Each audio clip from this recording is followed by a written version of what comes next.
As we continue to talk about Jesus as the way, one of the things I want to point out is that, as I shared in my sermon on Sunday, before the followers of Jesus were known as Christians, they were first known, the earliest way they were known was as followers of the way.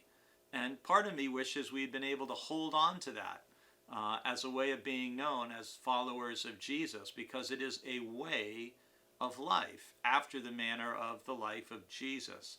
And some of the evidence of this being how Christians were called is in the book of Acts. And it's called the way before people are in chapter 9, before people are first called Christians in chapter 11. And verse 19, which is part of a description of Paul's long ministry in the city of Ephesus, includes the church being referred to as the way.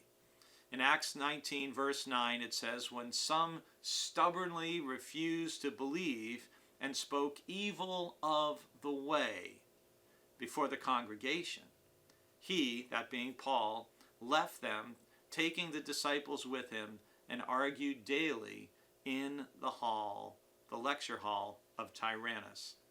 So I just thought it was an interesting note as we learn and journey through the Bible to see this emphasis on the movement that Jesus started being called the way, and that's how Paul referred to it. And it's a way that spread. And when you think about how we're called to live as followers of Jesus, we're to follow his way of life. Some of you may remember a Christian devotional classic called In His Steps.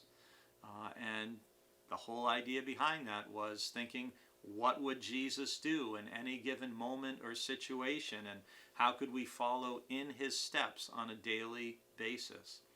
But if we're going to follow in his steps, if we're going to walk in the way of Christ, we need to live our life as much as we can in the way that Jesus lived his life. Because you may remember, some of you, when there was for a period of time people wearing those little wristbands, WWJD, what would Jesus do?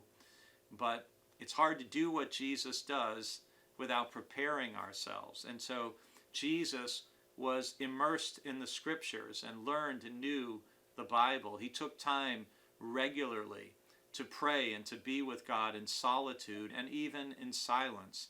And those kinds of spiritual habits and disciplines, listening to something that hopefully prompts our thinking and stimulates our spirit and helps us in our personal journey, these are all ways that we are formed in the way of Jesus, of which all of us who are Christians are a part.